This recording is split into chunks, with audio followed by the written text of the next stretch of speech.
Uy, isa sa pinakamalaking box na kailangan ko i-unbox, and it's from Infinix. Probably one of the most premium box na nakita ko ever kay Infinix. This is the Infinix Note 60, which is co-designed with Pininfarina. Ang laki na itong box na ito, and I'm really excited to open it up. Tara, samahan niyo ako.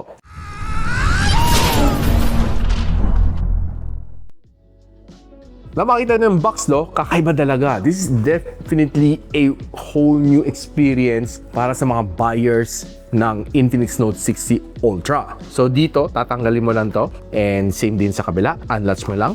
We'll pull out this one. So medyo masikip lang talaga siya. Yun. Kala mong gumagawa tayo ng magic trick, no? Tabi ka muna. So bubukas to ng parang pakpak. So yan, bubuksan ko silang dalawa. So ganito itsura niya, and you see the phone nandito sa gitna. So both of these sides parehong may laman. Unahin muna natin to. On this side, we have a MagSafe charger.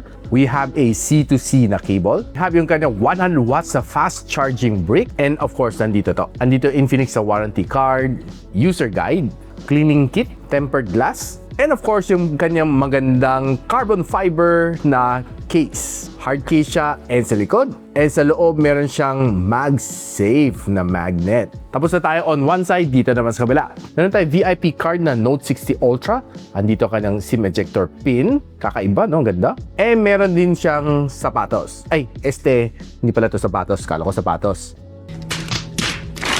Ito pala gagamitin mo, lalagyan mo itong kanyang MagSafe na charger. Dito may papatong ang iyong smartphone. Ito pala ang gamit niya. Kala ko sapatos eh. Looks legit, mukhang sapatos nga. Chrome finish pa. Astig. So ito na, hindi ko na patatagalin. Itatanggal na natin ang kanyang balot. Yun guys, tinan nyo. Infinix Note 60 Ultra in red. Ang ganda niya guys. Promise. Kung makita mo to in person, I'm sure mai-inlove ka dito sa kanya. Now, ang Infinix Note 60 Ultra na may 12 gigs of RAM and 512 gigs of storage would be priced at $32,999, pero you can get it lower ng $29,999. Paano? Just simply check the links on the description box below, or just simply click yung YouTube shopping link para ma-redirect kayo at ma-claim ninyo ang voucher. Malaking menos yun, no? And you can buy this for just $29,999. Now, pag tinignan natin, design niya ang ganda. Mukhang pang racing talaga itong Infinix Note 60 Ultra. I love yung kanyang red, sobrang premium tingnan. We have a glass back finish. Yung kanyang camera island dito is made from Corning Gorilla Glass Victus. We have a side na aluminum frame, and yung kanyang screen protection is Corning Gorilla Glass 7i. So, pagdating sa protection, wala kang problema. Protected na protected tong phone mo. And this one also got a IP64 dust and water resistant, so meaning pa na-splash to ng mga tubig, na ulanan, I'm pretty sure na it can survive. Now, one of the good things dito sa likod is pag hinawakan mo, wala kang makitang smudges kanya dahil it's matte finish and hindi siya kapitin ng mga fingerprints, which is of course very important para sa akin. Pagdating sa side na, it's also red, which I like. Yung kanyang red is medyo may pagka-racing na red, and we have yung Pininfarina na sign dito na logo. And one good thing naman, nandito ang kanyang ringer toggle button. Pag pinindot mo ng long press, magsa-silent siya, pwede siya mag-vibrate or pwede siya bumalik sa ring. Perfect na perfect siya if you're going to a meeting, ang bilis itoggle lang ito. And this one, it can give you mga health stats mo. Madali lang din siyang gamitin. All you need to do is just hawakan mo lang and start measuring tayo. Ayan, magbibilang ka lang ng 32 seconds. After 32 seconds, you'll be getting your results. So you'll basically get your heart rate, your blood oxygen level, and yung stress level mo. O, diba? Hindi mo na kailangan ng smartwatch para sukatin pa lahat na ito. Now, if you want the complete spec sheet nito Infinix Note 60 Ultra, share ko muna sa inyo. Now, one of the things that's sobrang important sa akin, lalo if you're talking about ultra na phone, is yung kanyang usage, yung kanyang UI, yung kanyang multitasking should be very smooth overall. Of course, given a 12 gigs of RAM, this one is definitely walang problema pagdating sa multitasking. Editing videos, mapa spreadsheet man or Word document, lahat kaya naman yung perform. Mas lalo na if you're using social media lang. Browsing on this phone, definitely smooth, wala kang maging problema. Kahit maraming kang apps na nakabukas, kayang-kaya handle netong phone neto. Where in fact, this one is being powered by the MediaTek Dimensity 8400 Ultra. Alam naman natin yung kakayahan netong chip na ito, it's definitely a workhorse. And true enough naman, halos 2 million points na nakuha ko dito sa Antutu benchmark, which is definitely good. And if you want to see the other benchmark na ginawa natin dito sa phone na ito na, share ko muna sa inyo. Now, pagdating sa kanyang battery, kamusta naman? Malaki ang battery nito. 7,000 mAh sa silicon carbon ang kanyang battery, which is of course malaki ang size without adding to the weight. And this one, despite malaki ang kanyang battery size, hindi naman sobrang kabigatan. It's around nasa 220 grams, pero for me, sanay na ako sa mga medyo mabibigat na phone, lalo ng mga ultra phones from the other brands. Now, this one supports 100 watts na wired charging, 50 watts na wireless charging, 10 watts na reverse wired charging, and 10 watts na reverse wireless charging, plus meron siyang bypass charging. So, hooray sa mga gamers out there. This one, definitely protected ang iyong battery kung babad ka sa gaming. Now, speaking of battery performance, wala naman ako naging problema dito sa kanyang battery. And halos one whole day, kaya naman na magtagal, or a little bit above one whole day siguro. Isa't kalahating araw, depende sa usage po do. Pero sa akin, on normal average usage, kaya naman magtagal ng roughly 1.5 day. And nung nirun ko naman ang PC Mark na battery stress test, nabigyan naman ng kulang-kulang 13 hours na screen on time. This one is based on 50% brightness and 120Hz na screen refresh rate. Sinet natin sa 120. This test is based on 50% brightness and 144Hz na screen refresh rate. And ang kanyang screen resolution, sinagad ko rin sa UHD. Para makita natin pag sinagad ko ang kanyang mga performance, kamusta naman makukuha natin sa kanyang battery performance.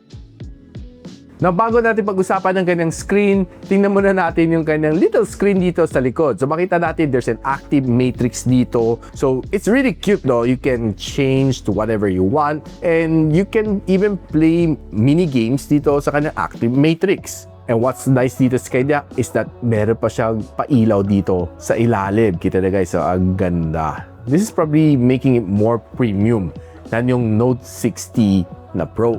I like it. Now, pagdating naman sa kanyang screen, malaki naman. Generous ang kanyang 6.78-inch na AMOLED display with a 144Hz screen refresh rate, may PWM dimming, and 4,500 nits sa kanyang maximum brightness. Itong kanyang display is being protected by the Corning Gorilla Glass 7i, and yung kanyang display dito sa likod ng kanyang camera island is being protected by the Corning Gorilla Glass Victus. Now, honestly, gustong-gusto ko kanyang display, especially when I'm editing mga videos dito. Colors are bright, punchy naman siya, and especially if you're browsing naman sa mga social media like Facebook, TikTok, and Twitter, swipe ka lang naman, mabilis naman mag-load as long as you have a good, stable internet connection. By the way guys, nakakasagap naman siya ng 5G sa Globe Smart na dito, mabilis naman siya sumagap, and wala ka naman maging problema if you're loading mga shorts and reels. Basta si Globe Smart and dito, maganda ang bato ng signal sa'yo. Now, kung nanood ka naman mga long format dito like YouTube and Netflix, expect to give you a really good experience. Very immersive dahil ang kanyang colors are good, punchy, and of course, the black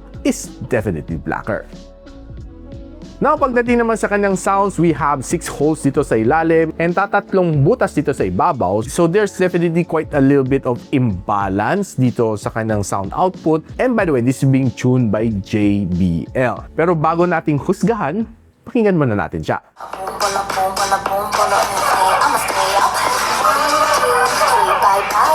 Honestly guys, ganda ka ng sounds ha. To my surprise, yung masasabi mo na mag-i-enjoy ka dito sa kanyang sound, especially if you're playing mga songs sa Spotify, or you're watching your favorite movies, or you're just simply playing games.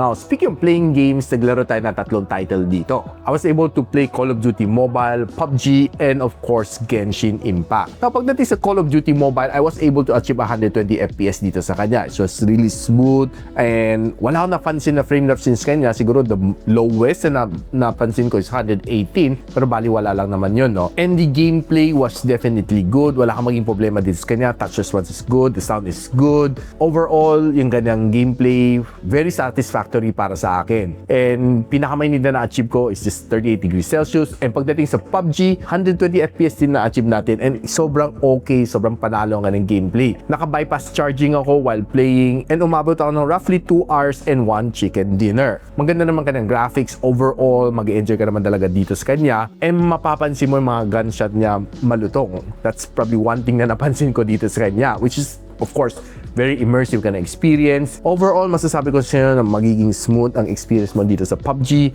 and medyo mainit siya at 42 degrees Celsius after 2 hours of gameplay. Pagdating sa Genshin Impact, nakapag-achieve tayo ng 60 FPS naman dito, and on most occasion, nasa 60 naman siya. Pero pagdating sa Clash, napapansin ko buwaba siya ng 54, 55, doon lang siya naglalaro. Pero it's not going lower than 54 based sa akin observation. Kahit mag-Clash ka, hanggang doon lang talaga siya. Overall, graphics is good, the gameplay is okay, wala kang maging problema. Siguro, kung may mapapansin man ako, slightly, may kunting lags lang siguro. Pero overall, doesn't really affect too much yung kanyang game performance. Probably, the reason is that sinagad-sagad ko sobrang kanyang graphical settings. But mind you na kayang-kaya naman ni-handle na 8400 Ultimate, maybe you just need to lower down ng konti ang kanyang graphical settings para medyo mas smoother siya. Pinakamainit na inabot ko after an hour is 41 degrees Celsius. Now, of course, pinagmamalaki ni Infinix is definitely yung kanyang camera dito sa Ultra niya. So, it starts off with a 200MP na Samsung ISOCELL HP na main camera, 50MP na Samsung ISOCELL JN5 na periscope telephoto lens, and a 8MP na ultra-wide lens na may 112 degrees na field of view. It can shoot you up to 4K and 60, and the kind of front-facing camera is 32MP, which can shoot you up to 4K and 30. Now, for the samples. Now, pag tinignan naman natin mga samples na na-captured ko sa mga greens, talagang okay naman siya. Based sa akin observation, the greens are definitely saturated, pero medyo lighter green ang kanyang saturation. And this is probably one of my favorite shots na na-capture ko. Ang ganda ng pagka-picture ko dito. Ang ganda ng kanyang pagka-red dito sa kanyang flower. And overall, kahit yung mga orange na flowers are looking good, matingkad naman silang tingnan. Hindi lang masyadong OA, yan ang pansin ko. Though yes, it's saturated. If you're just simply walking sa vicinity, just taking photos, kunwari turista ka, and you'll be able to get some nice decent snap using this camera. The blue sky is okay, makita mo mga cloud details kasi medyo gloomy no nung pinicturean ko to.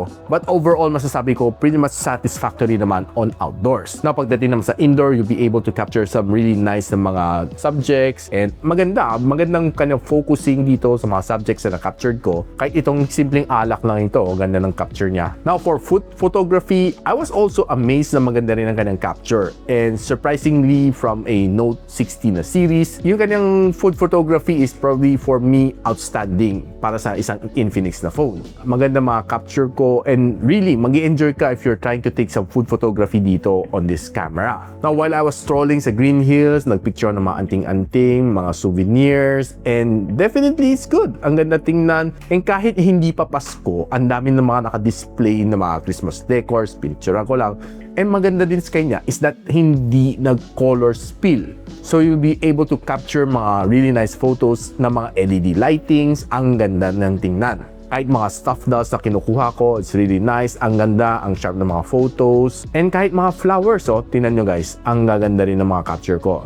Nice and sharp ang mga photos niya. This is probably one of my favorite shots, itong aso na ito. Looks good, di ba? Now, if you're trying to use a front-facing camera, honestly, legit yung 32MP na front-facing camera. I was able to take some really nice snaps naman on outdoor. Legit na preserve ang mga details ng aking muka.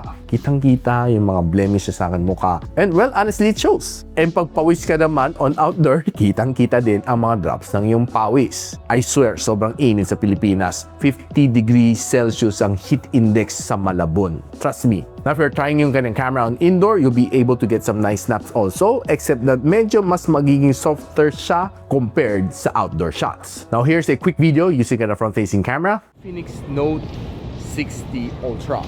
4K and 30 FPS ang kaya na shoot. I would say na pretty nice, smooth, hindi siya shaky ang front-facing camera nitong Infinix Note 60 Ultra. And here's a video using kanyang rear camera. Rear camera ni Infinix Note 60 Ultra. I'm shooting at 4K and 60. Very nice kahit maaraw, no? Hindi siya nag-overexpose. And kaya mag-pan around ka, okay pa rin naman siya. Hindi siya malikot, and pwede to pang vlogging. So guys, ano masasabi ko dito sa bagong Infinix Note 60 Ultra? I would say na pretty nice, pretty solid to phone na ito. And what's nice dito sa kanya is that may eSIM support din siya. And this one, you'll be getting 3 major Android updates. So, meaning, right now, Android 16 siya, 17, 18, 19. Updated ka dapat up to Android version 19. Overall experience, lalo na kanya unboxing experience, probably one of the best unboxing experience na na-experience ko personally for a Infinix na smartphone. Overall, sobrang happy naman dito sa kanyang performance, lalo sa kanyang camera. Medyo nagulat ako, ang ganda pala mga stats na makukuha mo dito. Pagdating sa gaming, you'll be able to play AAA games din dito nang walang problema, except that you should lower a bit yung kanyang graphical settings. Huwag na sobrang sagarin, no? Kasi medyo mafe-feel mo kunting lags. Pero overall, itong phone na ito, I would say, panalo. Especially kung makuha mo to ng 29,999 if you click my YouTube shopping link para makuha nito at a discounted price. Limited na mga vouchers, so hurry and click that icon. So guys, kung natuwa na ba kayo dito sa review ko, don't forget to give me a like and subscribe dito sa aking channel so you don't miss out yung mga video just like this one, Infinix Note 60 Ultra. And of course, don't forget to recommend tong video sa inyong mga kaibigan, mga katropa, para mapanood din nila kung gaano kaganda itong phone na ito. So paano guys, hanggang dito muna ako and I'll see you when you see me. Peace out. And so, ako pala si Richmond and you're watching Gadget Sidekick. What's up? Like and subscribe to my channel. Don't forget to hit that notification bell. For one of my latest uploads, click the dito. And for one of my popular uploads, click here.